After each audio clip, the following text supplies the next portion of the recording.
welcome to another episode of Chatty Broads with Becca and Jess.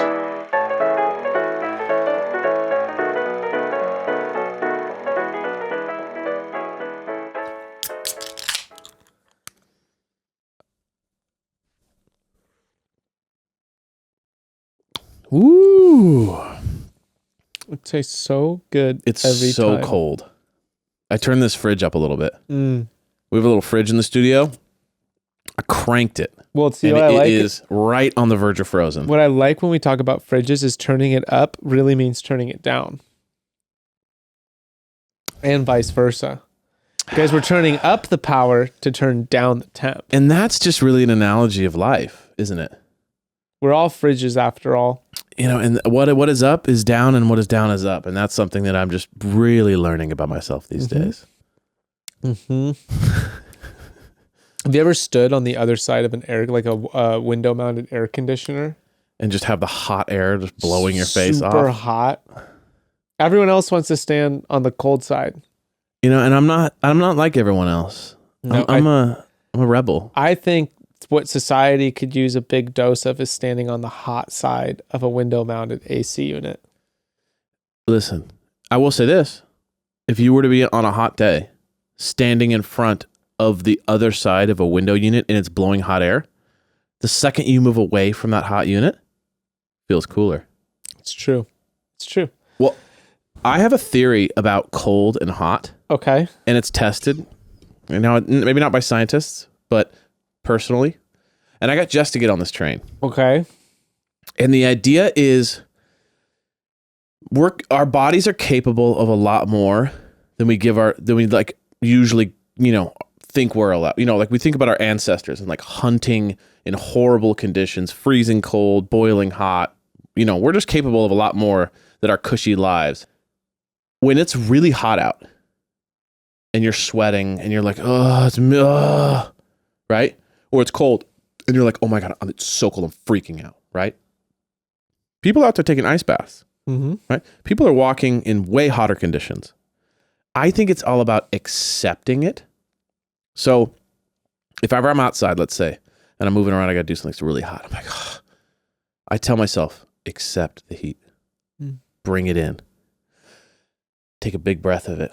All of a sudden, my body just kind of goes like, okay, we're not fighting it anymore. Same with the cold. When it's really cold, or like, let's say it's like, oh, it's cold outside. Let's say you didn't bring enough of a jacket and you're like, got a little something in, but you're cold. Like uncomfortable.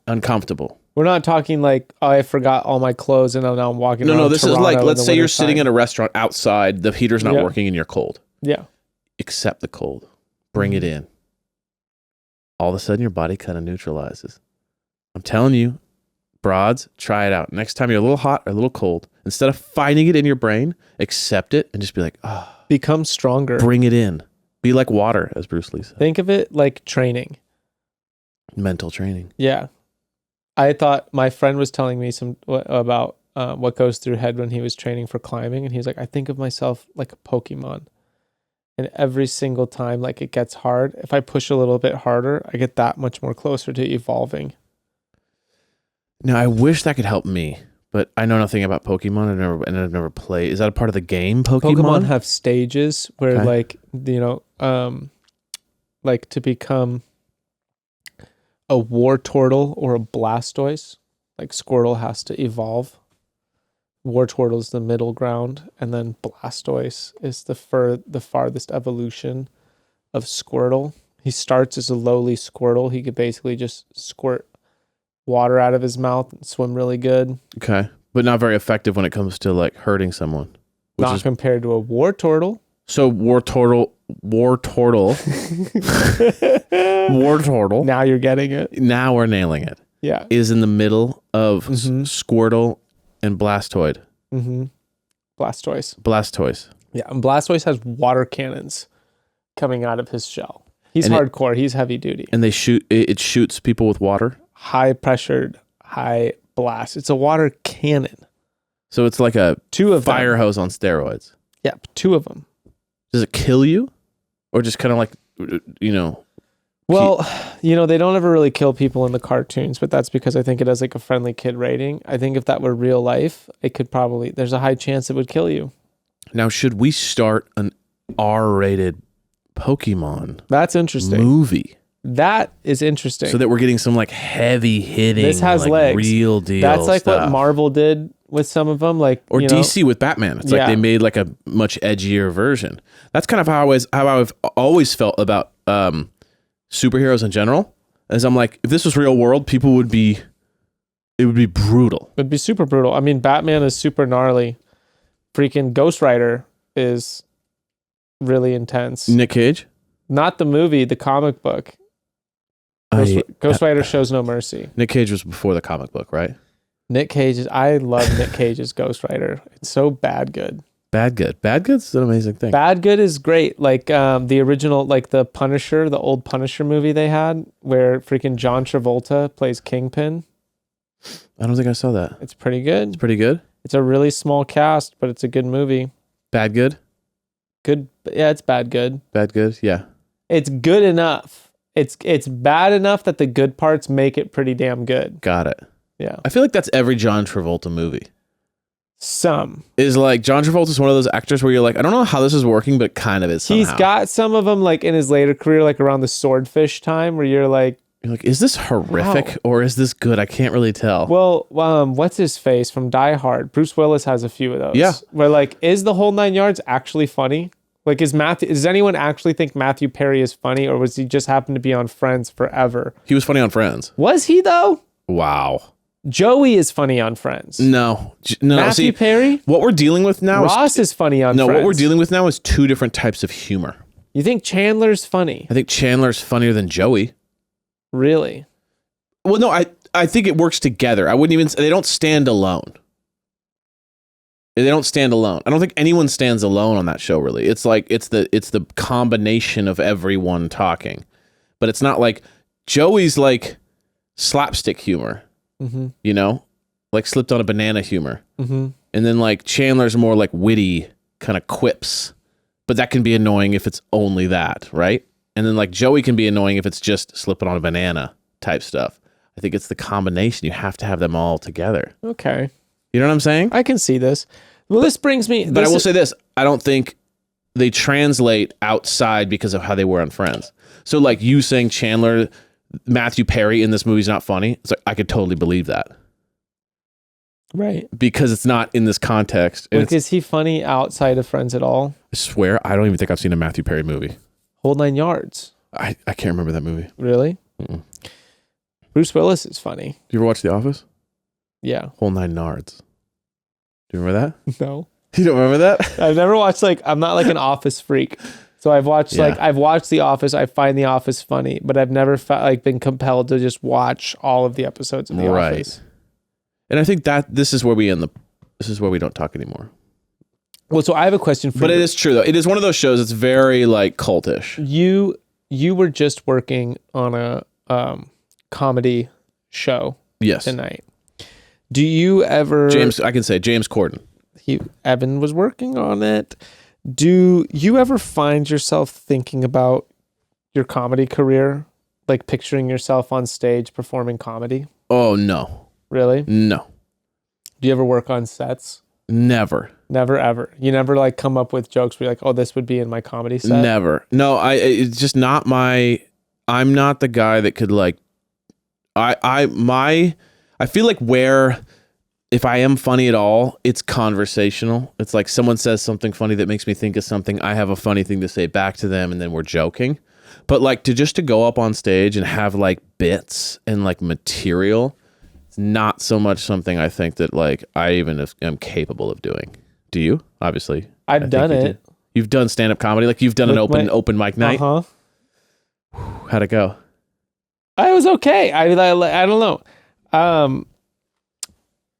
My friend, one of my best friends was on the grind for a long time.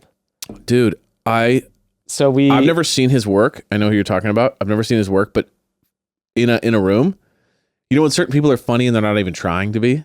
That was him. Bro, to me. he's good at it. He's really funny, but comedy's brutal. Comedy's super hard. COVID really killed a lot of that grind too, because it shut all those clubs down. But I do think of my stand-up sets. So you'll have moments where you'll be thinking about something and be like, if I was to do a stand-up set, that's what I would say. A lot of the times driving, I'll think of it. Like I have a few going right now. If you wanna humor me, I want to humor you. Just know that like there's two bits. This is like a classic thing where it's like, don't be hurt if no one laughs. You know what I mean? You just got to go with it, and then like everyone has to just promise not to steal my jokes though.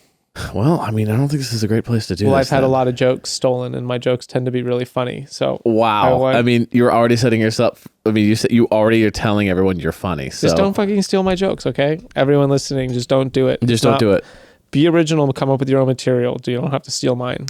This is basically you're saying this is a handshake deal. Well, not a handshake deal. What do you like an arrangement? Good faith. Good faith. Okay. Yeah, this is good faith. Okay. So the bit is about treating people like they're your siblings. Okay. Just like everybody like they're your siblings. So like pretend you're a cop pulling me over. Okay. You want me to do it? Yeah, let's go play along. We can just role play it for a little bit right here. Can you please roll down your window, sir? What? Sir, I don't you were speeding. You were going to 87 miles an hour. Sir, I don't know what you're...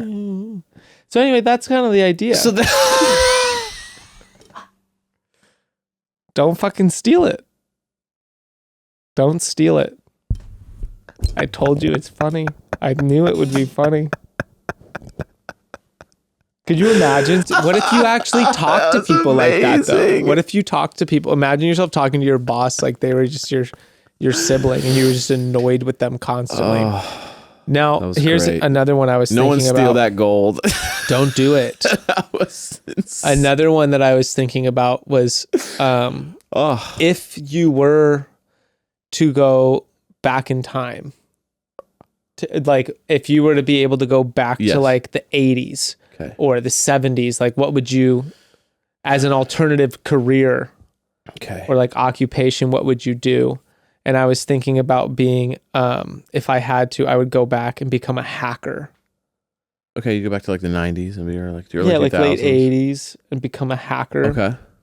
And I was thinking that they just have so much power in the world today. Right. And that they're just like sitting behind their computers like, yes. Like anytime you need something, you just hack. Right. And you just have this like skill set and you can just dominate. Right. You just dominate. Right. And I was just, I just had a lot of sets riffing off of that idea. It was pretty good. Wait, what? I don't have I'm describing like the sets. These are the set concepts I have. These are so you're just bringing sets. up like just general things that happen in life and saying you would be funny if you had been on stage talking about it. I had imagined myself as a comedian up on stage giving a killer set. You know what this is like? This is exactly like this. This is exactly like this. If you were to be like, hey man, I think I'm a really good songwriter, musician. Okay. And I go, really? And I go, can you sing me a song? And you go, yeah. And you go, if I were to sing a song, it would be about love. And it would be really good. That's like literally, that is literally like saying that. And they'd be like, okay, cool, sing me a song. Well, no, I'm just saying like, if I were to sing a song, it would be very good. And it would be about love and the sunset. Well, I'm eager to hear it. That's where you have me. I'm hooked. But then I go, what? I mean, if I were to sing a song, it would be a number one single. If someone came up to me and said that, I would say, well, I think you're really onto something. I think you're onto something. Let's dive deeper. This was funny. I think this is funnier than if you would have done an actual joke. So I appreciate this. I'm laughing way harder than probably if you would actually present the joke. So this is, you know what? I will say, job well done. Well, you kind of got to be there like with me in the moment. But this is job well done. At the end of the day, what's the point of comedy? Just to make me laugh. To make you laugh. I'm laughing. See, so guys, please don't steal them. Don't steal those concepts. You can tell them about it, but you can't perform it, okay? And a lot of you brothers are going to say, perform what? And that's a part of the conversation. Part of my skill, I always pictured myself, if I were to work in the stand-up world, I would want to be someone's like ghostwriter. Right. Like when you watch Man on the Moon, Okay. You know about, I can never remember the comedian when I need to, but he did like Harlan Williams. No. Oh, Man on the Moon. Wait, no, I'm thinking Rocket Man. Yeah. Why can I not remember this guy's that was really funny. fucking name? I have a question for you while you're looking for that. Yeah. Andy Kaufman. Oh, I mean, OG. He had a joke writer. Yeah, a lot of, I know, what's his name? Who's the Hot Pocket guy? I don't know. You know, he talks about Hot Pockets. Hot Pocket. Yeah. His wife is like, writes all his jokes, apparently. That's so funny. How funny is that? Or like, she's a major writer in his life. But I would love that to be like, wouldn't it be funny if this?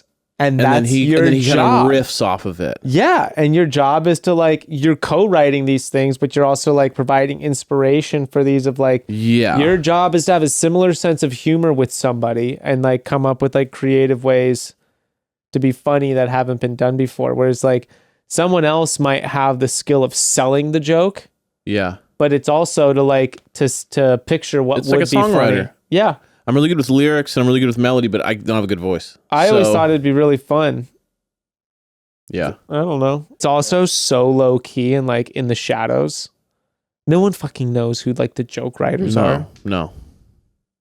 Yeah, like think about it. Saturday Night Live, all the television shows, James Corden, they all have comedy writers who write all the funny stuff they do. Yeah, you have to.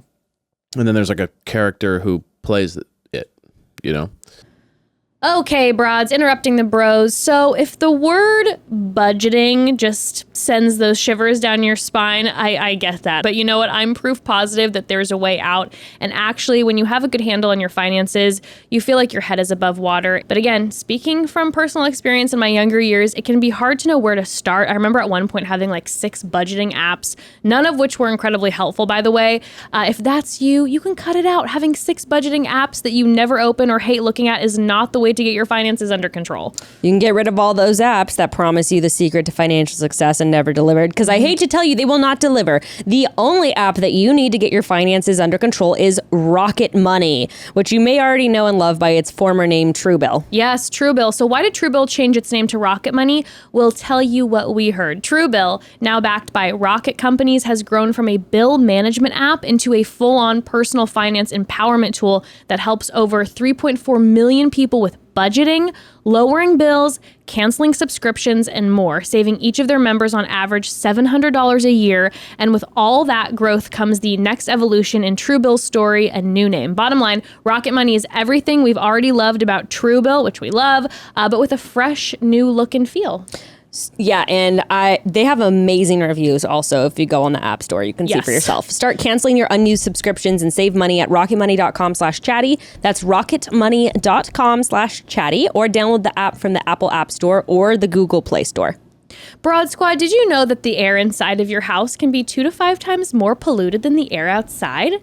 I did not know that until recently, and now that I've heard that disgusting fact, I'm more or less scarred for life. Every room I enter, I just think germs. Okay, being dramatic, because although it is true that air in your house is super polluted due to a lot of things like kids, pets, dust, bad circulation, we have Air Doctor air purifiers in our house, so I know the air we're breathing in is actually the highest quality possible. Air Doctors have proven to filter out all the dangerous contaminants and allergens inside your home by using an ultra HEPA filter that has been proven to remove, like I said, 99.9% of tested bacteria and viruses. In fact, the Air Doctor filter can actually filter out particles that are 100 times smaller than the HEPA standard. So the air you're breathing in your house, if you have an Air Doctor, is the highest quality. We have air doctors in our bedrooms in our house, and I seriously noticed a difference like right away once we started using it. I woke up feeling like I had slept better. I felt less congested in the morning. Also, thanks to the Whisper Jet fan, the Air Doctor is almost totally silent, which is a big improvement compared to other air purifiers we've tried in the past. And Air Doctor comes with a no questions asked 30-day money-back guarantee, so if you don't love it, you can just send it back for a refund minus the shipping. Head to airdoctorpro.com and use promo code CHATTY. And depending on the model, you're going to receive up to 35% off. That's up to 35% off, but only if you go to airdoctorpro.com and use promo code CHATTY. Okay, side random deviation. I was thinking about. We don't allow those. Yeah, let's keep on task. Yeah. I was thinking about this. Respectfully. I thought there were, like when you talk to people and there's like, oh, there's 2 types of people in the world, this or this. Mm-hmm. 2 different ones popped into my head today. Okay. And I want to talk about this. Number 1 is more of a classic. Number 1 is one I've never heard too much of. 1 is more of a classic, but I want to start with the classic one. Crumple or fold when you're wiping. Toilet paper. Fold. You're a folder? Yeah. I'm a folder as well. Crumple is for barbarians. Well, crumple just feels wild to me because you have to get so much more, and then it's also just way more. There's so much room for error. So much room for error. It really freaks me out. Chaos. I don't even want to know. That is the type of question where I don't actually want to know. Like if it's like cringy waiting for someone to give you their answer. It's like Android versus Apple phone a little bit, but worse. Yeah. Okay, so we're on the same team, so there's not much of a debate there. But I do agree. If you crumple, it's just kind of like, it's almost this. Because have you ever crumpled? I've done it before. It takes the same amount of time to crumple it right in order to use it than it does to fold it. I don't even understand the logic. So it's not even like a speed thing. Like you go like this, right? Boom, done. If you take it, you got to go.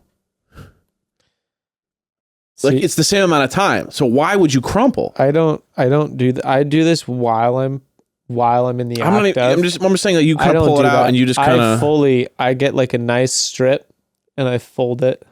Okay, you like take your time. Something to do. Right. Appreciate that. Do you like scroll on your phone when you go to the bathroom? Yes.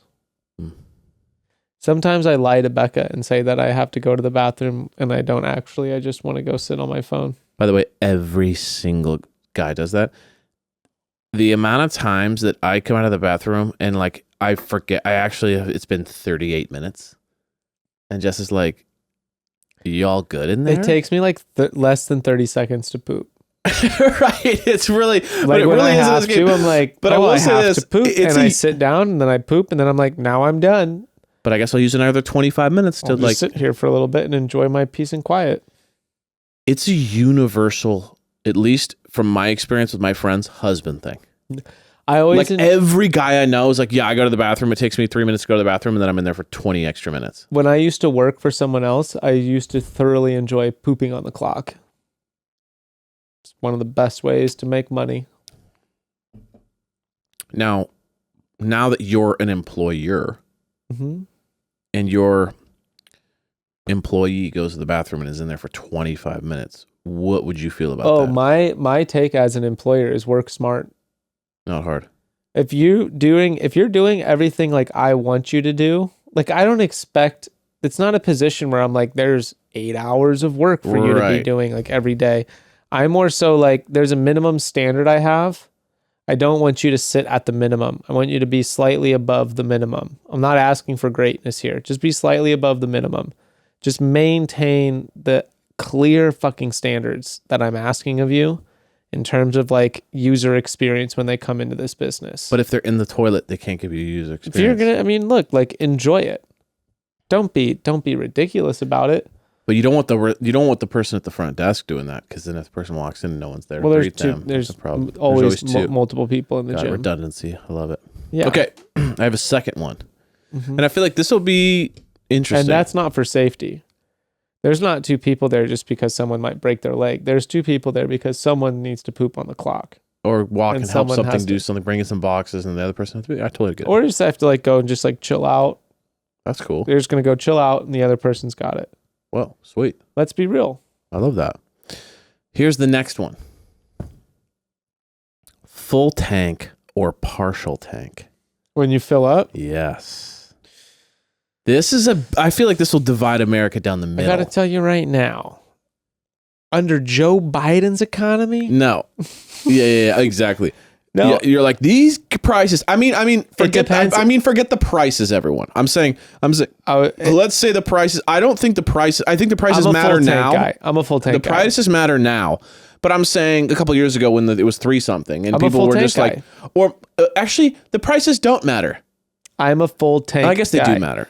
No, Evan. I mean, Because you have to fill it up anyway. So you have to keep filling it up. Exactly right. So you either fill it up all the way now or a partial multiple times, right? Because you got to go where you got to go. There were times in my life, though, where I could not always fill up fully. That's where it does matter. If it's a financial, I was like, I've got $40. Exactly. And that's what I have. So I'm not talking about financially here. I'm not talking about like, I don't have the money to fill up all the way. I'm talking about even when it was $30 or $3 a gallon. Do you know people who would not? It's still a mindset of like you fill up partially. Who do you know that fills up partially? I'm just curious. I feel like Jess is a partial filler upper, and it's a thing.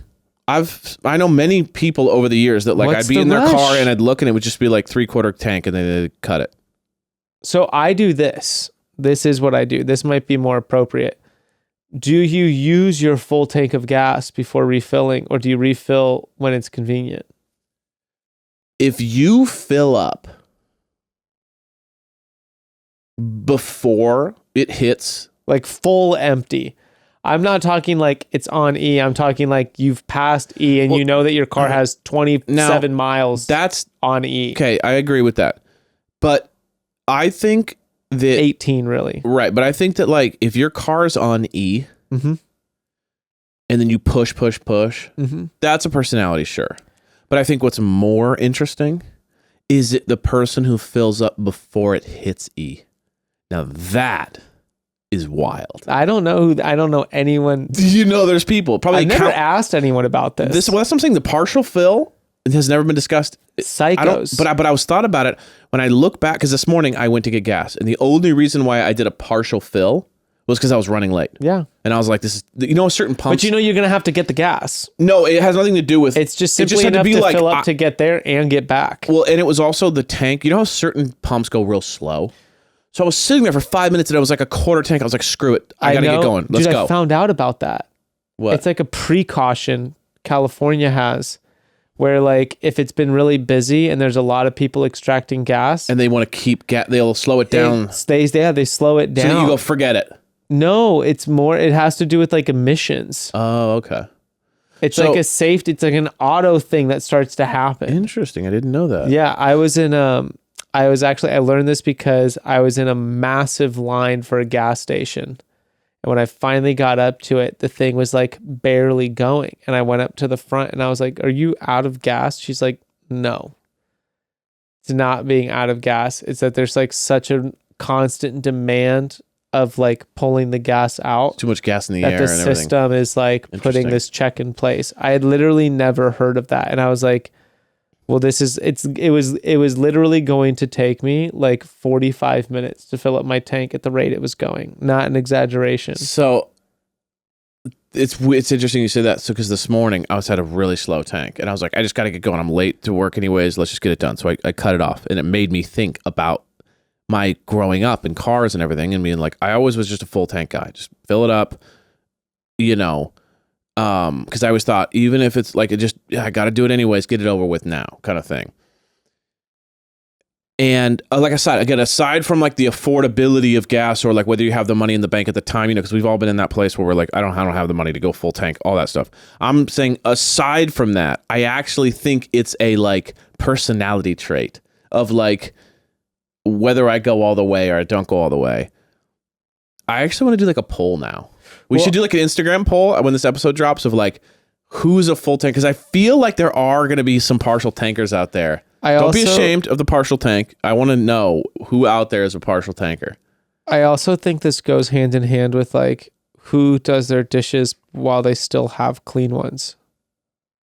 Like, do you use all of your dishes before you clean These them? are interesting questions. Or like, do you? No, I do my dishes. Do you do your laundry in batches, or do you wait until you have no more clothes? I batch. I never get to the end. I've grown into batching. I always batch, and I always, like, I swear, I don't think I've ever used past plate 4.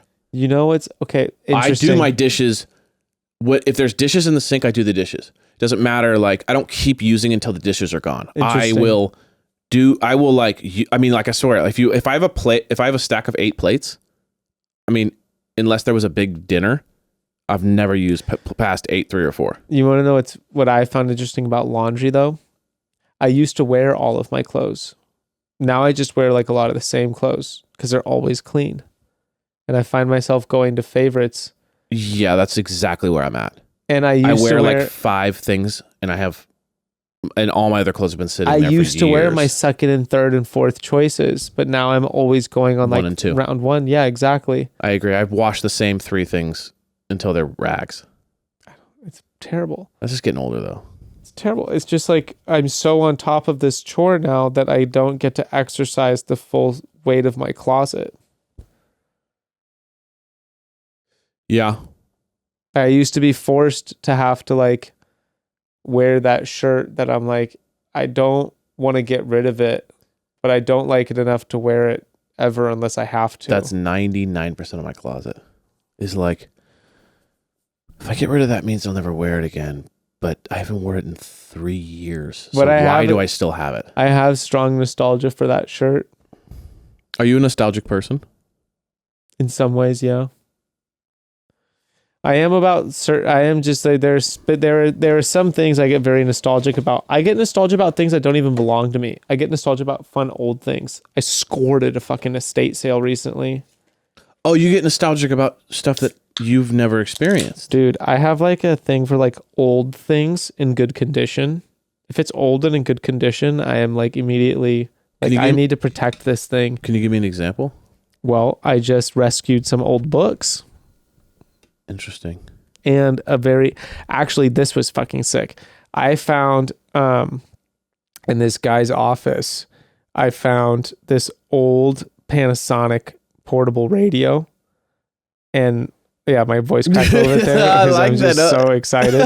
That was awesome. Dude, the thing is in like perfect condition. Like dials, everything moved just perfect. Fired up right when I plugged it in. It has portable, it also has batteries as well as the AV.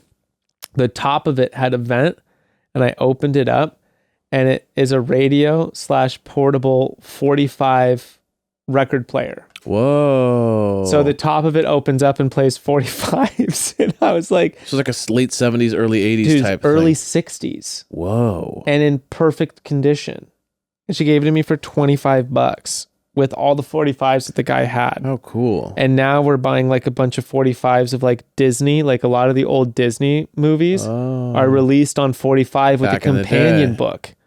So we got like some of Ruth's favorite old Disney movies like Cinderella, Peter Pan. So do you go to estate sales? Robin Is that a thing Hood you do? On 45 with the companion book. How do you find really. estate sales? That'd be Not sick. really, I want to go to one. Dude, Becca went to an estate sale like months and months ago, maybe like a couple years ago at this point. But she was like, "Oh, that's a cool old chair." She like bought the chair for and like it's some $5. Versace chair that like no one Straight even knows about. It's like this niche designer chair, and the chair is worth like a shitload of money. Right. There's a lot of that stuff. And Ruth is just in our kitchen, like jumping on it as hard as she can. Right. And you're like, loves it, but it's like a straight. We're like, we don't give a shit. But like, I like when she doesn't care as much as like if it was my chair that I bought, I'd be like, you know what would be awesome? I'd be like, it's special because it's old. You know what'd be cool? Go to an estate sale in like rural areas. Oh, my mom, I grew up in doing LA, that with my everyone's mom. gonna be like in that stuff, but like a rural. Look at this. Shit. Okay. This is the thing. Oh, that's cool. Mm-hmm. Look, I made a little. It's a cute video. Yeah. And it worked.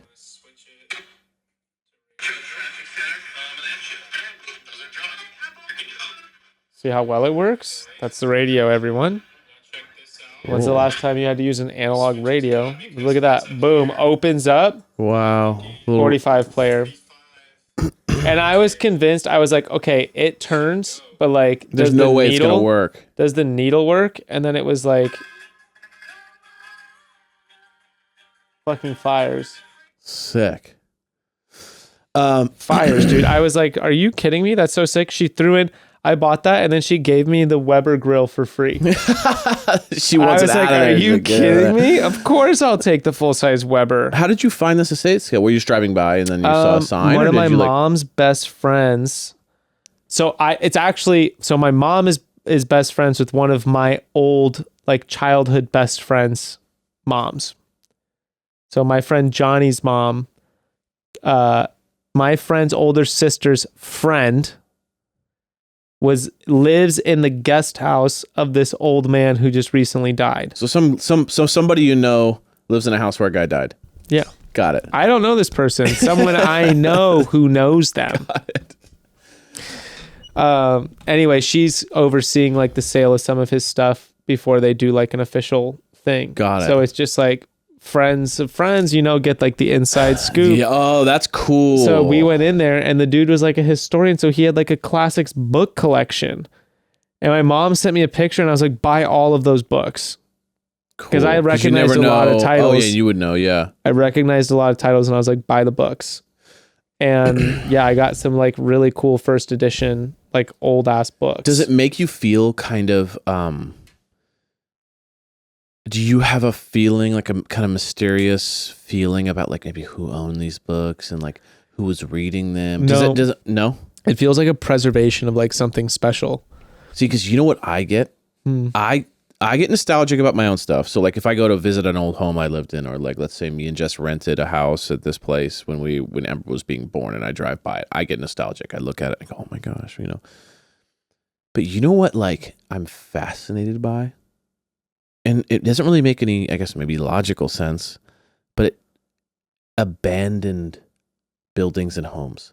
I am too. When I walk by an abandoned old building, I have all sorts of like, I wonder what they used to do there. And I start to picture like people in the 50s or 30s, like working there, or like who's lived there since. Or if I see an old abandoned building, I get like really like mystified thinking about like who lived there last and how long ago was it. And like, I'll even watch videos on YouTube of like people exploring abandoned buildings and stuff. Like, what is that? Why do I care what an old torn down building, like what is that? Is it like it's like a mystery? Very drawn to that as well. I'm mystified by it. Like if I'm even downtown LA and I'm walking around and there's a coffee shops, pizza, and then I just look up and see this kind of old building. You're like, how? And it's empty. I'm just wondering like what's going on? What happened there? Well, exactly. You're like, what is the story here? Why is this building? This is such a high demand area. How is it that a building was not able to be serviced or like just like brought up to speed? Like there was just not enough value for just that building. See, you're going much more pragmatic than I. I can drive through rural Montana and I'll see an old house that's been run down. And my thought is like, who used to live there? Why did they, what caused them to stop living there? And now it's like a mystery to me of like who let it go to now complete. You know what I mean? Like there's a story where someone lived there and then doesn't live there anymore. And now it's like slowly dilapidated. And I want to know the mystery of like why it's now, I don't know. You know what I mean? I get mystified by the history of it. I used to, when I was a kid and we drive through like the countryside in Indiana, I really liked looking at like the old barns.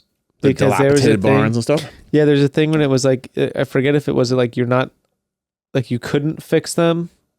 There was a thing where it's like you couldn't. Oh, like they're almost like. You had to like put in like a newer, like the old wooden barns. They're like, storage was like, oh, now you have like metal ones. But anyway, you'll just drive on like these old farm properties and you'll just see like these old wooden like red barns barely just hanging caving on. in. Yeah. And I just like, I love driving by and looking at the old barns. And I just wonder like, it was like in the 30s, 40s, 50s where people were like working here and then they just let it go. Like, how did this happen? My mom used to take me like antiquing all over like rural Indiana.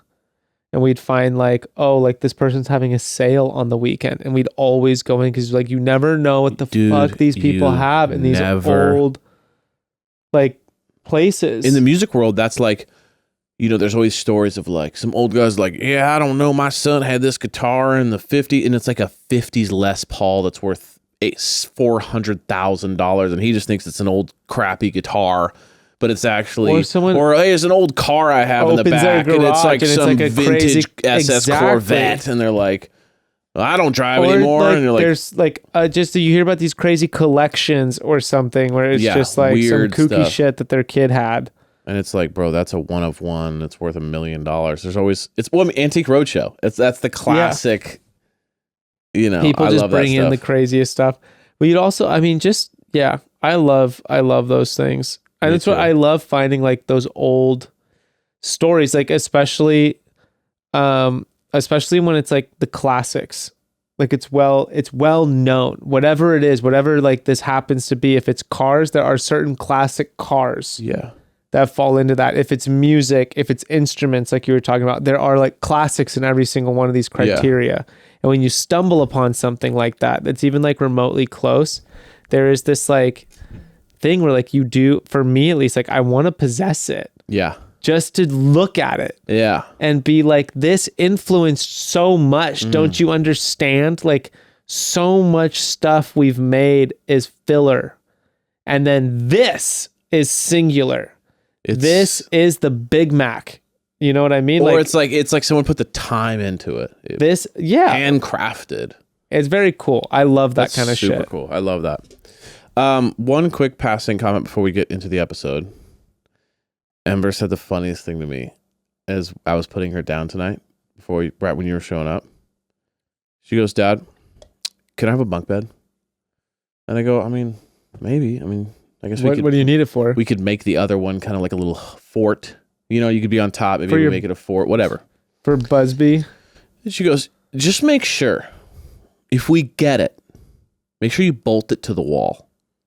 And I go, "Bolt it to the wall?" She goes, "Because if there's an earthquake, it's a hazard if I'm not bolted to the wall."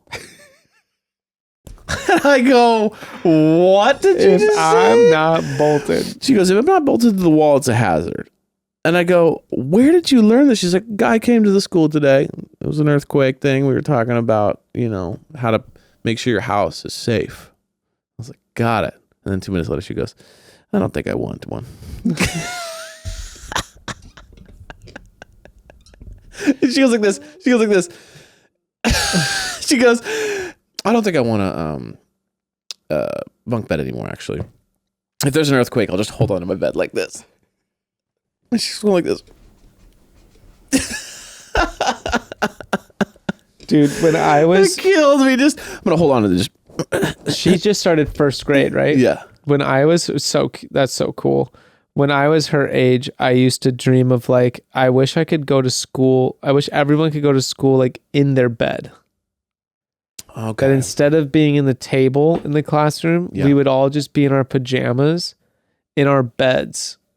And that was like, I was always like, that would be my fantasy for school, was just be like sitting next to you, but you're in your bed. Oh, so everyone's in their bed. And I'm in my bed. Because you were tired in the morning. And we're all just there in our beds in school. And that was just like, our beds would like, we'd go everywhere in our beds. Sort of like a Wall-E situation, except beds, not like weird chairs. Wall-E, the show? Or The movie? Yeah. I never saw it. Well, the Good. human race is in the future, and we're basically confided to these like floating chairs that take us everywhere we want to go. And we're just like blob humans. Got it. So they're like transportation beds, but all of our media and all of our distractions are fed to us like that. But if it were like, to me, I'm like, I would swap out the future chair for just a regular ass bed, and that'd be pretty good. Speaking I'd of be okay that, with that. you know what I think I'm going to do? What are you I gonna want to do? look into this. We keep getting distracted. We got to talk about this episode. I want to get a second phone that is only text and calls. I was thinking about this today. I was looking at the old Nokia phones. I want to get a second. I don't know if can you do two phones with the same number? Do you just have to swap your SIM The card? card out. I want to get a second phone for only calls and texts, so I can do like periods of time where I'm completely incapable of accessing social media, the internet, whatever, and give like that forced brain break, because I'm not strong enough in my brain to do it. Like if my phone is there, I will check my emails, I will look at stuff online, I will do whatever. I was thinking, But it's of like that. if it's only text and calls, you're forced to just kind of sit there and like be like, They're called dumb phones, and I was thinking about kinda getting like a that, dumb as phone having for just a- like. like instead of putting the call filter on of like I can only accept calls from these people, just pulling my SIM card out and putting it in my dumb phone. And just being like, it only works for calls. And then it's like, okay, cool. Now when I go out, I'm forced to just be present. I'm forced to like let's say you even go to the mall, right? You're kind of on your phone the whole time at the mall. You're on a line. You're on your phone the whole time. You're buying something the whole time. You're chilling. You're not even present at the mall or like wherever you go. You're never really there. You know what the trap is though? Is I know that I would play Snake the whole time. See, that zero interest for me. It was before fucking phones, before iPhones. Yeah, but if you get it back, your little lizard brain is going to go straight to Snake and just try to become the biggest snake possible. Great game back in the day. It's amazing. Wow. Okay, we should get into this episode. Brick Breaker is also a fantastic game. Minesweeper, remember that on the computer? Brick Breaker and Snake on those little phones. Like the original, the very first iPod, the wheel actually spins. Yes. The amount of control delicate control I have on that for Brick Breaker. Skills. My highest scores are on the very first iPod. There's no way. I love that. You can't. And eventually, Apple stopped putting Brick Breaker on the iPods, and I don't understand that. Probably because the internet exists, and I always appreciate just the default game. I love it. Okay, let's get into this. Okay. We got hometowns. We're kind of coming into the end here. Hometowns. Yeah. All right, broads. One more interruption. Listen, fashion trends can move alarmingly quickly. I swear to God, one day I'll see something on social media, think, oh, wow, that's so cute. And then a month later, the entire fashion world has totally moved on to something else. There are a ton of issues with this from a sustainability and consumption perspective, of course. Also, my wallet can't keep up with those trend cycles. And who has the space? I mean, the list goes on. But thankfully, there's a better way to stay on trend with Nuuly. And I don't know, after going through a vicious wedding guest season, Nuuly was very important. It's a subscription clothing rental service that lets you stay on top of the trends without the downside that comes with following fast fashion or trend cycles. You can keep your closet feeling fresh and feel good about it. And for just $88 a month, you get access to thousands of styles from more than 300 different brands. And Nuuly has everything from party dresses for special events and weddings to one-of-a-kind vintage pieces to maternity pieces. I loved using Nuuly during my pregnancy with Frank, and they've got so much more. You can choose any 6 styles each month, and if you find something you really love, you'll get the option to purchase it at a discount, sometimes up to 70% off. The shipping is fast and free, and all of Nuuly's items are cleaned professionally. That means you don't have to worry about laundry. That alone is almost worth $88. Nuuly is already a great value at $88 a month for 6 styles, but right now you can get $10 off your first month of Nuuly when you sign up with code CHATTY10. Just go to NUULY.com.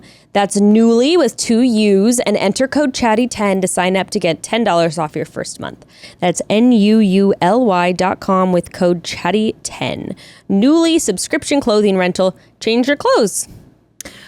Okay, so I'm 99.9% positive that every little kid with pierced ears had the exact same experience. You went to the mall, you sat in that high black leather chair in that chaotic accessory store. My favorite. The 18-year-old assistant manager pierced your ear with gold ball studs, and if you were super lucky, they didn't get infected.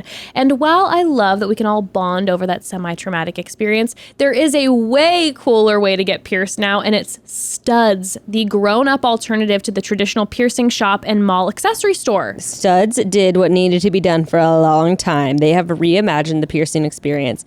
To paint the picture for you, if you have yet to go into one of their studios, which by the way, they're in LA, New York City, Austin, Nashville, Miami, Boston, and Seattle, here's what happens. You walk in and there are earscape inspirations set up everywhere. Yes, earscapes. It's a term Studs coined. They're all about stacking piercings and creating a unique design in your ear with huggies, hoops, studs, cuffs, dangles, and more. I am wearing their cuffs right now. Their huggies right now. I'm wearing all studs as well. So I'm cute. Obsessed. If that sounds like a lot, though, their expert piercers are there to walk you through the entire thing, and they pierce so much more than just lobes, too. I've been wanting my conch pierced forever, Cute. and I think Studs might be the place I'm going to finally get it done. Their earrings are made with high-quality materials, and they always pierce with single-use needles, never guns, so it's way safer, especially for more advanced piercings. Or maybe you already have enough piercings and you just want to refresh on jewelry. You can create a new statement look with their jewelry options starting at just $10 per earring. I'm obsessed with the Studs earrings. I have not taken them off since I've gotten them. They're so fun. Studs is offering our listeners also 20% off your first purchase with promo code CHATTY. So go to studs.com and use promo code CHATTY for 20% off your first purchase. That's studs.com, promo code CHATTY. Gabby's first date, Jason, Bourbon Street. Right when Jason walked on, I was like, God, you're boring. And then I was like, oh yeah, but we like Jason. He's got a sweetness to him. He's just quiet. Really I think it does. takes a while. One of the so they were doing the Bourbon Street thing, and Gabby's so fun, and they were having so much fun together. How hilarious was it? Because she's so just like unbridled. That like she's just like, this is fun, and they have the beads and they're throwing it at people, and she's like, I want an old guy to show me his dick. And it was just like out of nowhere. It was just so funny. It just killed me because she was just like, this is funny. I should get like an old guy to show me his dick. And it was just like, it bleeped out obviously, but it just killed me because I was just like, what a funny line out of nowhere. She just goes for it. I appreciate that. Dude. I very much appreciate that aspect of Gabby. His family, sweetest people who ever lived. There was parts of me where like I had to remind myself of like, oh yeah, he has like sports trauma.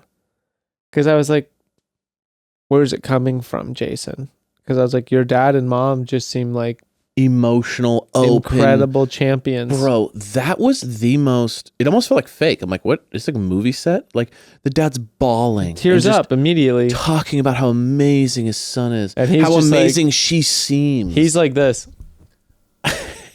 He's just quiet. Hey, but he said it. He goes, some people wear their brand on their sleeve. He wears it inside. And like he's like, we're an emotional family. We connect. He's like, I'm just so proud of my son. Then they go to the mom, and the mom just starts bawling the second he walks in. Literally like, oh. It was so sweet. They were so, but I think what makes these families sweet or not as sweet is like how they also treat the person coming in. And the mom is immediately so sweet. And like, remember Gabby sits down with the sister and they're immediately like best friends. They're laughing their ass off. So the daughter's throwing jokes out, swearing. And then Gabby's laughing back. Like, it was just like, dude, you could not ask for a better environment. So here's the thing for me on that though. On that. Jason's family are known to be fans of the show. So you think that there's maybe a little bit of like... He watches the show. Well, everyone does. No. Clearly not Tino's parents. We'll get into that. Yeah, but like, clearly not Tino's. But there's I think most people, like even, what do you call it? They went to... But they're default fans of the show. So they like, went to Eric's... Remember Eric? Eric's grandpa was like, I watched the show. Like most people, especially people who are on the show, you their mean family's Eric's uncle, the famous actor? No, that's not... That's not Eric. That's the other guy. The other guy. That's what's his name? I'm spacing. Zach. Dude, no. His uncle's voice is so funny to me. Eric's grandpa was like, I think his grandpa was like, I know you, Gabby. I watch a show. You know what I mean? Like, if you're on the show, probably 90% of the families also watch the show. But that's the thing with the sister too. For me, is when she's like, I mean, like, what am I gonna ask you? Like, I like you so much, and it was like, yeah, she definitely wants you to marry her brother. Yeah, but at the same time, like, your family is still going to be on edge. You're going to be like, I'm going to test this out. Mom and dad were like the sweetest people. I'm biased to the dad. The dad was like, okay. The mom and the sister to me I was like, you think they're more fans? I was a little like, you're so enthusiastic. Typically, the parent response to me is more so like, look, like, I'm supportive of what my son wants. I trust my son. I hardly know you. You're on this crazy process. But if my son is telling me that he has these feelings for you, then like, you know, I support him and I support you guys. And like, you're super sweet. They were just like so incredibly like over the top supportive that I was like, it's kind of weird. See, I understand what you're saying. And you deserve a voice. Thanks, because this is America. But I pay taxes, so I get my soapbox. I get my say. But I also think some people are genuinely happy and genuinely loving, kind, fun people to be around. I distrust all those people. I look at them that I am so jealous of. If you're happy for no discernible reason, I don't trust you at all. If you're happy for no discernible reason, it means you've figured out life as a thing and you've escaped the matrix. Impossible. So like to me, I look at them and it seemed genuine. It didn't feel and it didn't feel fake to me. To me, it was just like, dude, these people are just supportive, loving people that don't want anything from anyone. And it was just like, it was incredible to me. I think that's maybe I'm biting it, but like I was just like, I don't know what it is about these people. It was like they were joy and just so loving, and they were crying. Is that something? Do you feel like you just need that? It might be a little trigger for me. So maybe it's one of those things where believe it's real. Maybe I do believe it's real, and maybe I want it, so then I'm a little bit more susceptible to it. So I don't know. I mean, I'm a little more skeptic. The idea that like they were just. I think that is a little more dubious. Got it. Grace is everything's a shtick and an angle. I mean, look, if everyone were to go back and rewatch it under the lens that the sister is a super fan of the show, I think the whole thing would come off a lot different. Okay.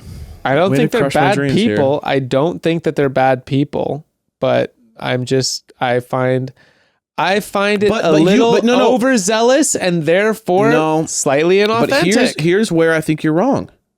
Because the dad, who's like old dude. I said from the get-go, the dad is my exception. Here's what I'm getting at. But the dad was equally as emotional and over the top supportive and loving and sweet and amazing as they were.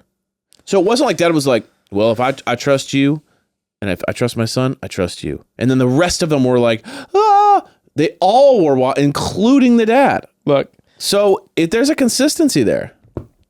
All I'll say is the way his family reacted was confusing to me, giving the like, what was the term he used? The therapy that he dropped, the like inner child stuff. Oh, you mean when they were talking earlier? Yeah. Like reconnecting with your inner child. Yeah. And I was like, I had to remind myself that he has like crazy competitive sport issues because I saw his family dynamics and I was like, where's that inner child pain? Oh, because they're so sweet, you mean? Because they're so sweet. And I was also immediately, I was very interesting. I was very distrusting from the get-go.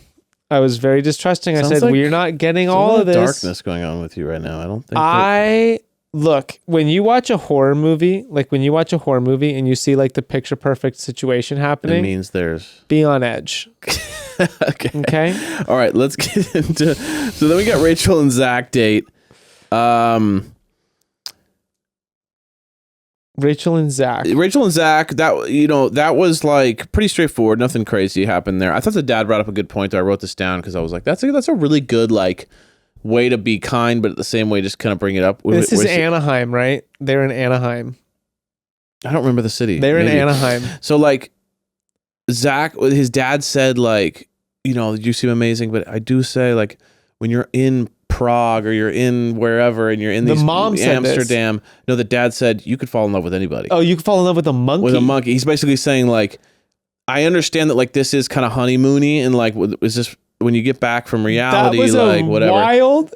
I was like, it was I get what you're going very boomer. For. It was very like a weird thing to say, but like he was just trying to say like, you're in these amazing romantic places. You could fall in love with anybody. But like it was also super backhand.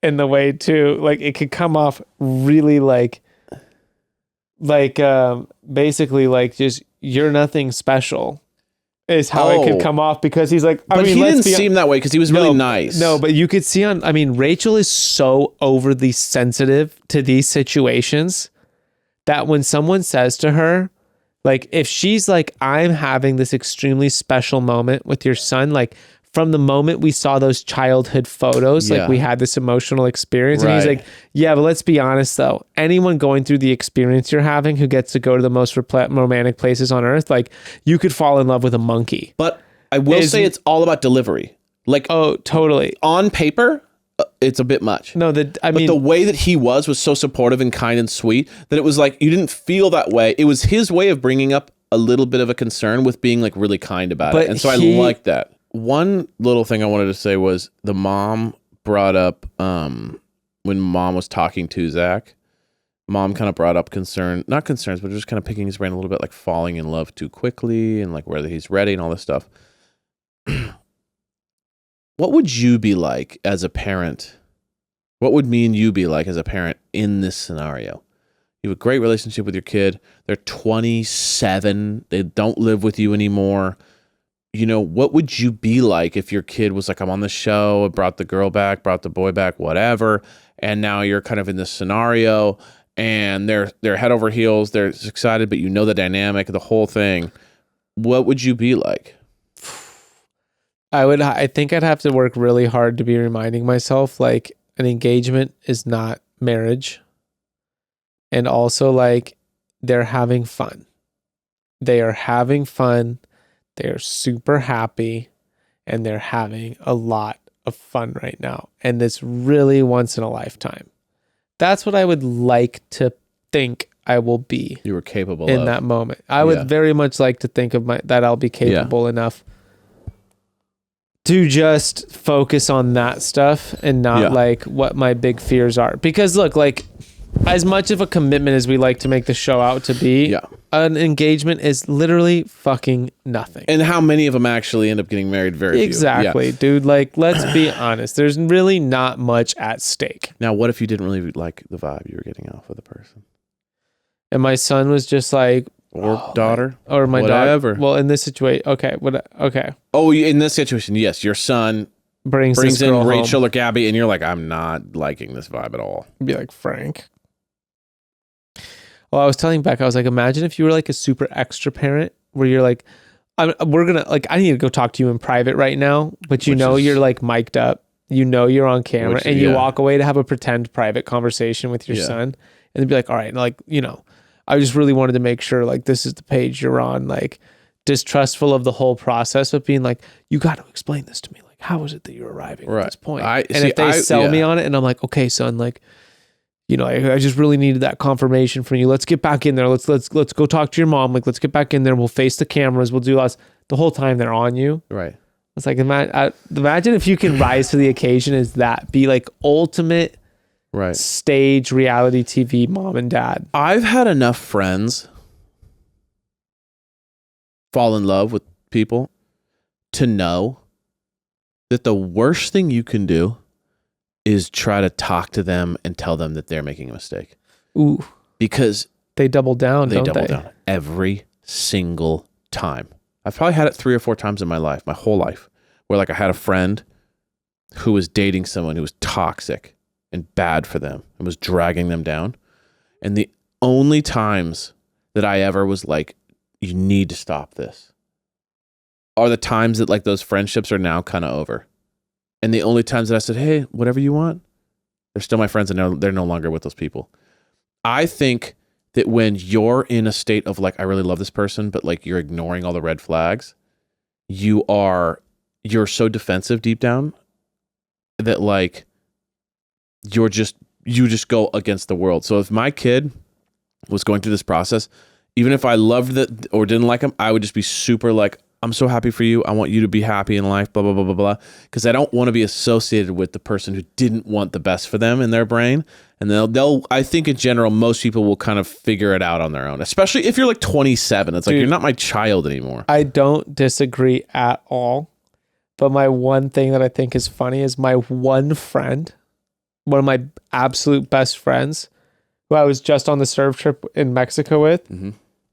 I spent like 2 or 3 years trying to convince him to break up with his now like wife. Yeah, exactly. Who's going to be exactly? Well, she's like, and I'm not saying she's toxic or she ended up being they're great. They're not married yet because she's still married to her ex-husband, who sometimes lives with them.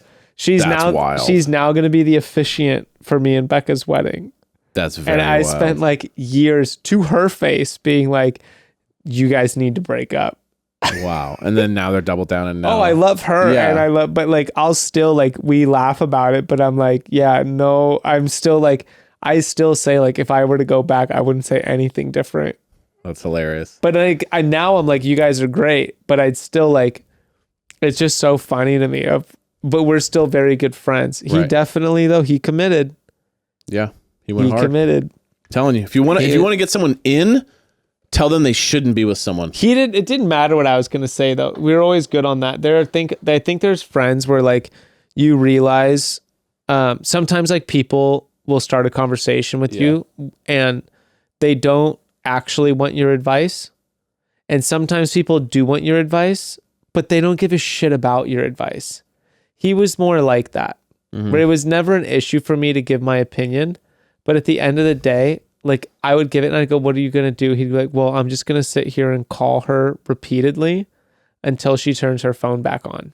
And then when she turns it on, that's what I'm going to do for the rest of my night. I was just like, all right, do you, dude. In my opinion, you should stop this though. He'd be like, thanks for that. But I'm going to sit here and do this. I'm happy doing this. So then we got Johnny's date. I mean, kind of just, everyone was super nice. Parents are super nice. Dude, Gabby is like so hot for him. She's like, he's hot. We all know he's hot. He's the hottest guy ever. It's crazy. She's like attraction very into Johnny. Dude, Johnny always has a way of saying something to me where I'm like, you're such a douchebag. He takes her and he's like, let me show you how I live. On his fucking boat in Florida. But I will say the family was super nice. He was sweet. Like everyone was sweet. It was nothing to write home about. It was just like really sweet. Everyone got along. Gabby kind of was like killing it on this episode in regards to like all the families are awesome. All the guys are nice. Like Pretty much. You know what the one thing though that I would look out for, major red flag, is we are in Florida. Oh, you're just a big anti-Florida guy. It's not that I'm anti-Florida. I actually have Florida kind of was dull. I have a lot of fun whenever I'm in Florida. That's what I'm saying. Florida's sick. But there's also always an extremely dark side to the fun that is happening in Florida. It's like Vegas. And Florida is like somewhere I love visiting. I love visiting. I understand all the perks that What place could you go to Miami and have the craziest club experience of your life with crazy celebrities? It's crazy. It's a weird place. There's an uncontrollable population of dinosaurs that just control all the wildlands. Animals. There's an incountable number of animals that just want to kill you just in abundance. It's a wild place. It's like Australia. Nowhere's safe. No. Nowhere's safe. I told you the very first moment when I went into Florida as an adult, we landed in the airport. We immediately got onto a bus, drove on the bus. The very first stop we make, within seconds of me stepping off the bus, some fucking kid came wandering up to me out of the parking lot and goes, hey man, do you have any blueies? What are blueies? That's what I said. And he said, Oxy. Oh, wow. And I was like, no, dude. And then we went into the like chain barbecue spot. Right. I was like, what the fuck? I mean, and it was just like, that's the dark side. That's one of the dark sides. But I also feel like that sounds like LA. No one ever in LA has ever just wandered up to me. And asked you for drugs? For a bluey? I'm not a bluey, but I've definitely been asked for drugs many times by random people on the street. Really? Yeah. I've never had anyone, only at parties do people come up and be like, hey, do you have any drugs? Oh, got it. Just generically. That as well. They like usually come up. They're always really, really polite. Yeah. Like overly polite. Like, hey, like I'm really sorry to bother. Sir. But, potentially by chance, do you happen to have like any drugs? And choose, I don't care like, what kind. Well, what kind of drugs? Ibuprofen. What kind of drugs do you have? And you're like, well, I've got weed. And they're like, not the kind of drugs I was really looking for. I'm looking for. They're like, like really, really hoping more like intense. Yeah, something that's gonna pick me up. Yeah, get me going. Okay, Rachel breakup. That was wild, dude. So they go on the date, right? The Tyler. I'm sort of like, why is Tyler even at Hometowns? Well, clearly she was like torn with him. You could tell that she like, there's nothing on paper wrong with him, but like, I just don't have. So she was trying to make it work. They do the whole date together, right? Then she has the breakdown. So you could tell she was struggling and he was just doubling down, tripling down, quadrupling down. Yeah. And when they had that conversation, dude, I was like shaking. because he wouldn't stop talking. Every time she'd try to get a word in, he'd just tell her how amazing she was, how amazing they are together. Oh, how excited. And he'd be like, and you're just the best thing that ever happened to me. And you've taught me how to love again. And then she'd be like, well, I just felt like, and another thing, and I want to just say that you are the best thing. And she was like, my anxiety was going to explode. It was because all he the wouldn't worst. stop telling her how amazing she was, and she couldn't get a word in to break up with him. It was like a movie. If we could have had an earpiece with Tyler. She'd be like, dude, stop. Shut the fuck up. She's going to break up with you. You need to stop. Shut up. So she breaks up with him. Well, also, my take was going to be, I don't know why, if her feelings were that way, that she even has him there. The second thought that I had was, don't compare him to the previous two because you still have more time. Get through hometowns. Give him, just be open to giving him through home. Those guys you might be farther along with. You're more enamored with them. Sure, I'll grant you that. Not everyone has to be on the same page. Just get through the hometowns. Yeah. See maybe what could possibly happen. But what if you're just like, she clearly, because here's to the not thing, go though, through it, clearly she was just like, I don't care if I didn't even like those guys. They're not gonna, the thing is though, she's got to think ahead. They're still gonna have a rose ceremony. Yeah.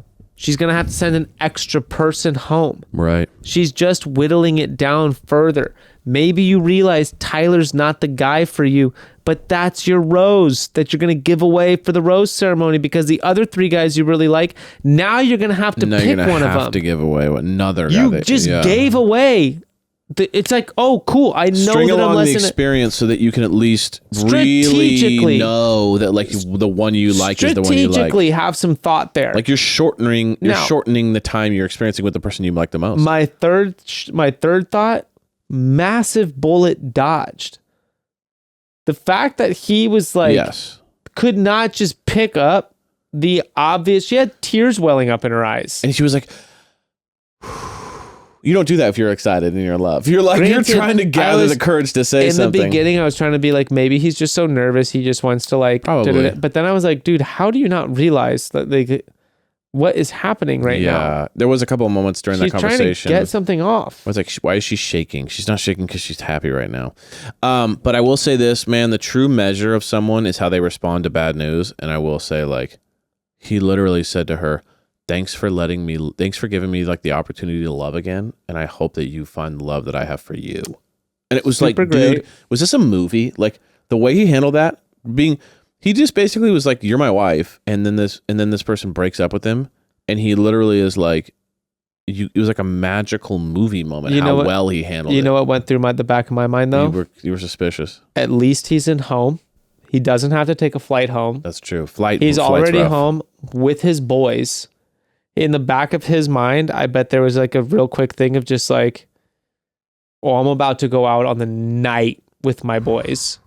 And I am home from being on The Bachelor in a small town where everyone knows I was just on that show. Yeah. And he's about to go out flaunting the "she just dumped me" card.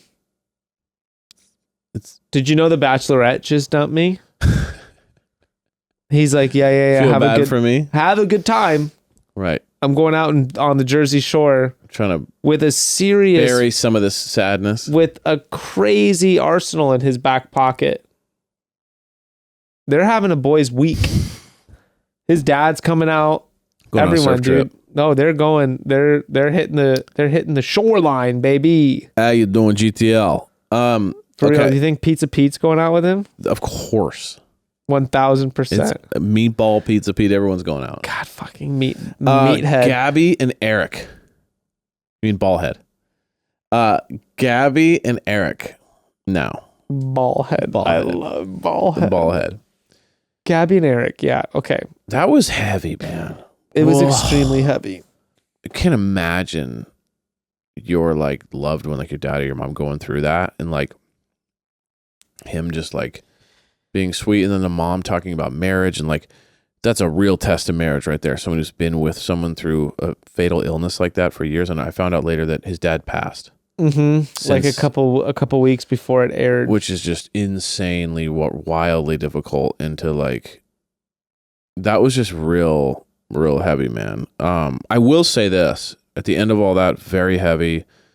And then knowing that he's passed since is just so intense. And the mom talking about like what marriage is really like and being like, this is real deal shit here. It was like very wild. Well, the mom's thing was super heavy. It was heavy, but I also understand it because at some level, she's experiencing something at such a wildly intense level that like we like each other is not even in her world. She's in the world of like surviving trauma, and then like intense. So it's like she's coming at it from that world, like which is the only way you could come at it if you're dealing with that day in and day out. She's in the like when push comes to shove.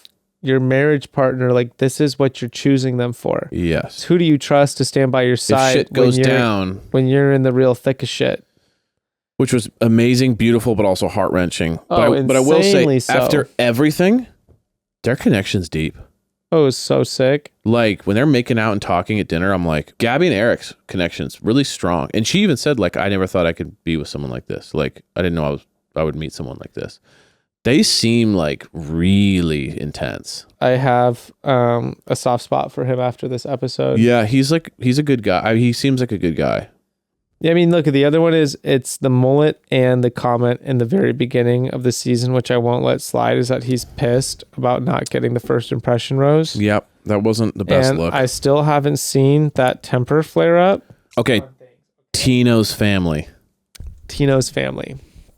I mean, what is there to say about Tino's winning family? Just an absolute ball of light. I really appreciated the honesty. I really appreciated someone not giving a shit about the camera and just really sticking it to the production and the ensemble and the theater of this entire thing. Oh my God. What was so great about them? They didn't give a shit about the cameras. They weren't even thinking about the cameras. They were like, we're giving you a piece of our mind. No, but the thing is like that attitude is totally cognizant of the cameras because they're like, I refuse to give in to the power of the camera. So much so that I am just going to be this guy. I'm going to be this person right now. And I'm just going to I'm just really going to stick it to everybody. I'm just going to unnecessarily stick it to everybody. I don't think there's anything wrong with what they're thinking or feeling or even what they're saying. But I just don't think it's entirely necessary. I was like,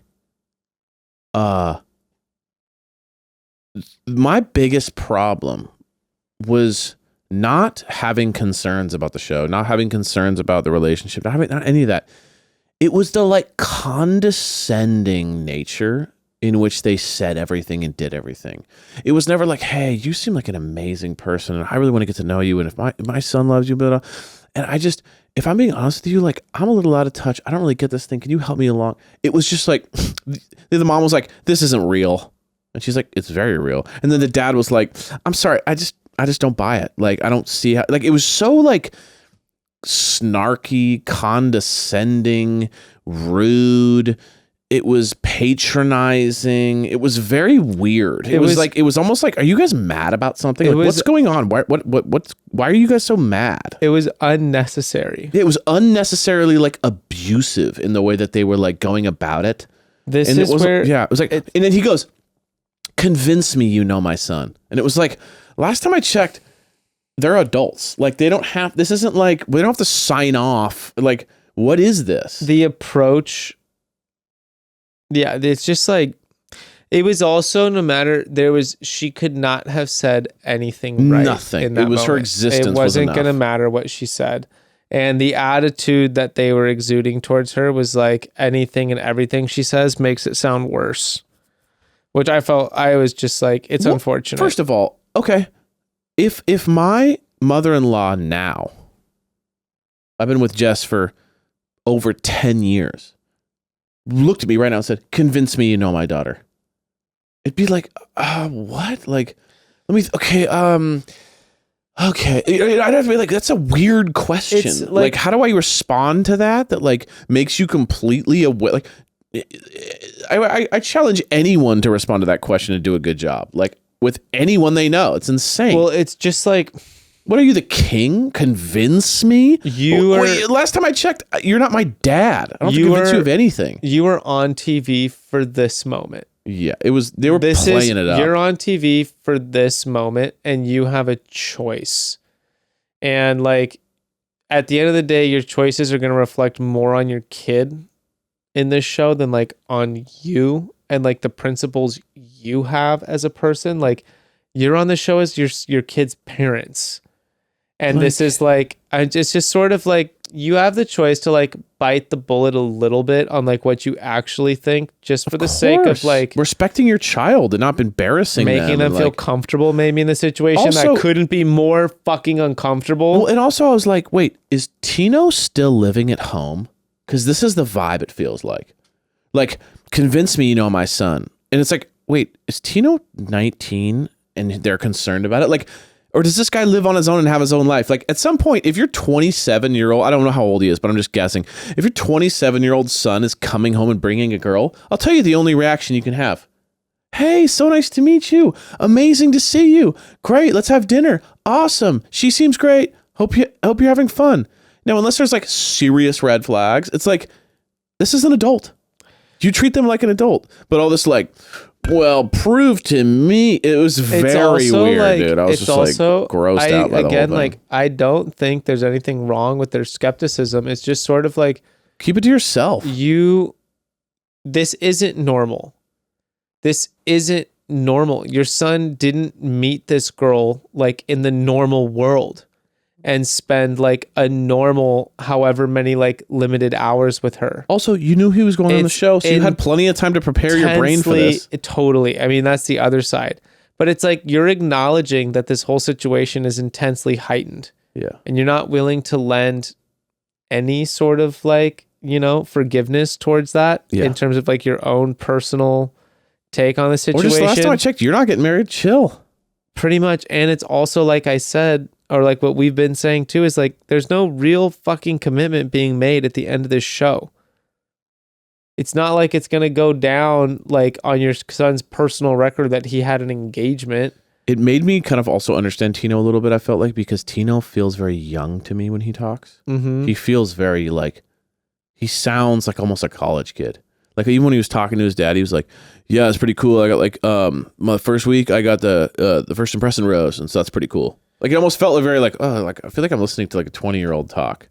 And then and it was also very young to be like, after the family, he goes, they adore you. And she's like, well, that was super weird. And then he goes, I love you too, by the way. It felt very like, what? This is forced to like make her feel good. I almost felt like. Okay, again, all the more reason. I mean, just, I don't know, maybe if it's all the more reason. To me, it's like Tino's an obvious drop after that situation. He just feels young. Not as a fault of his parents. It was just weird. That comment was so Everything was weird about all that. Of the like, they really like you. She's like, what? No. It's like, he said no, he didn't say they were like you. They adore you. Yeah. It's like, now the comment though that I do want to make was, this is where I was talking about Rachel taking things hyper personal, was she wasn't able to extrapolate the fact that they were simply talking about like they're distrustful about the length of time that they've spent together for them to be at this point. It's not about it's nothing against Rachel personally.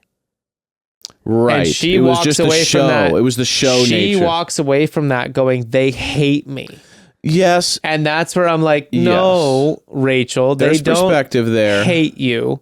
They distrust this entire performance. But I agree with you that like if you were able to step out of your own body and say that, you would agree with that. But I do feel like in the moment you're nervous, you're trying to impress this family and they're grilling the shit out of you. It'd be really hard to not take it personal and think like, and you had 3 other dates that were great and every parent was amazing and they were like so happy you were there. It would be hard not to be like, these people just hate my vibe or they're dicks or whatever. Maybe I'd feel like I'd just be like, wow, that sucked. Yeah, like, but I think that you're awful, also. But then I don't disagree with her going into the situation where he's like, they adore you, and I'd be like, what the fuck are you talking? I don't think they feel any type of way towards me. I thought she nailed it too when she said like when you're marrying someone, you're kind of marrying their family too, especially if they're close with them, which is like if you choose Tino, you're gonna have to. That's gonna be a massive That's a uphill gnarly battle. situation. You're gonna have to be fighting that for a long time. Well, she has 2 super gnarly situations that she has to take on. I mean, it's like Tino's family is like, okay, that's an uphill battle the whole time. Big time. Eric's family is like, That's Gabby. oh, that is Gabby. Yeah. Okay. So they have flip sides. But one is like Gabby's like, yo, the father passing is an intense situation, but it's more of You like her immediately- support for him versus like you're having to fight against someone not wanting Totally. you there. totally. But like she has to weigh the fact that like she Walking into tragedy and immediately hardness. take on like one of the hardest things anyone's going He'll to have to be go going through a lot. Yeah, for sure. Especially when you're that close. Right. So yeah, I mean, all in all, do you have like a pick for them? I mean, I'm blanking his name, but the very first date for Gabby, Jason. I still really like Jason. And for Rachel, honestly, even though what I was saying about the skepticism of maybe the more coveted ambitions of his family, I still really like Anaheim boy. Zach. Yeah. Yeah, I'm a Zach and Eric guy now. You're on Team Eric? I'm on Team Eric. I was Jason for a while, and I do really like him. He's like so sweet and kind, and just like you could tell he's just like everything. But at the same time, I feel like Gabby is missing a little spark, and I feel like with Eric, she's got that kind of like raw, kind of like she's down. I am waiting. I don't think that we would see that flash of this like little potential troublesome side to Eric if it wasn't going to come back. And I do think people unravel in a totally separate way when it comes to fantasy suites. People and there was more a so serious lately. there was a serious jealousy factor on that first night where he thought he had that first impression. Rose, we'll really see what it's happens. going to be interesting. It's happened a lot lately. Have you noticed that? Mm-hmm. The whole like, I don't think I can handle you sleeping with somebody else. That wasn't really a thing back in the day. It was just you went to fantasy suites, you came back, and you were figuring it out. Now people are like tripping about like, I don't think I got to leave the show because you hooked up with that guy or girl. This is kind of a new weird wave of people like being super sensitive about the fantasy suites, which I mean creates good TV, but it's very interesting. Anyway, good episode. It was, yeah. It's going to start heating up crazy. The fantasy suites are always batshit town. Super nuts. People start to say crazy things. And That's why I'm interested. I'm very curious to see where this goes. I'm also excited. We got Men Tell All coming up. It's going to be fire. Well, we love you guys. Good episode again. Have an amazing weekend. Don't steal my jokes. Don't steal his jokes about hacking. With peace and love. Chat soon forever. Mwah. Bye.